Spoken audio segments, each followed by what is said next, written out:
The latest Omicron variant of the coronavirus is on the rise, but many Americans refuse to see COVID as an ongoing threat. So here to discuss what we need to know is epidemiologist Dr. Scott Steinecker. Good morning. Good morning.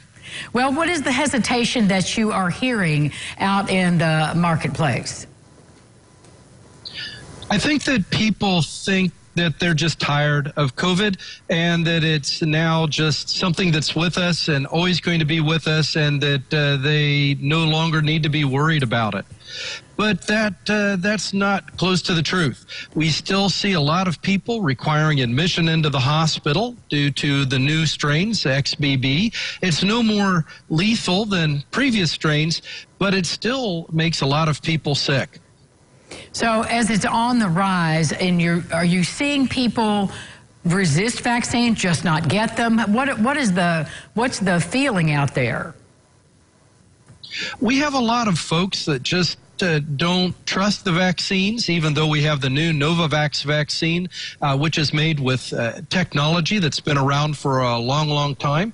Now, I would also point out that our mRNA vaccines from Pfizer and Moderna have been around for about 20 years and are also available to treat Ebola and other conditions. So it's not like we just pulled it out of our back pocket here over the past year or two, but it's actually been in development for quite a long time. Well, what are the dangers and the side effects yet of people getting the virus and not having been vaccinated? What do you tell people? The side effects from vaccination from any of these vaccines are minimal, self-limited, and almost completely resolve across the board. Whereas we see people who get infected with COVID end up with heart attack and stroke and neurologic problems, end up with terrible, debilitating lung disease and scarring that impacts them for the rest of their life. And then we have a lot of folks that go on to develop long COVID. In fact, our clinic has about 650 people in it now with long COVID, where they just continue to have brain fog, muscle pain, fatigue, and can't make it through a workday. It's hard to hear, isn't it? I know it's going to be discouraging for you to treat these people. So let's talk about who's eligible for the vaccines right now.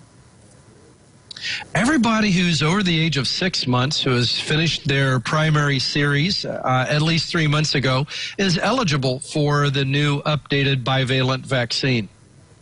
And you mentioned the Nova vaccine. Can you explain the difference in that vaccine and the others? The mRNA vaccine, it gives our body instructions how to make an antibody. And these instructions, the instruction set, the vaccine itself, disappears in our body in about 24 to 48 hours, but programs our immune system to create antibodies that are protective.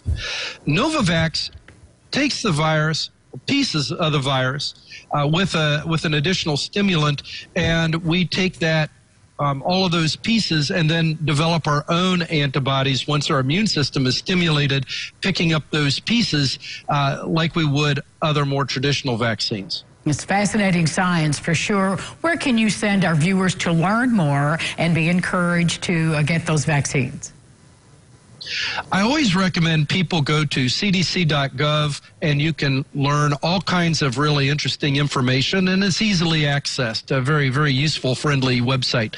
For those people interested in vaccines, go to vaccines.gov, or you can text 438829, or text your zip code to 438829 to be able to get the closest site near you that will offer vaccines. Thank you very much for being with us. Thank you. And more Lifestyles right after this. Please stay with us.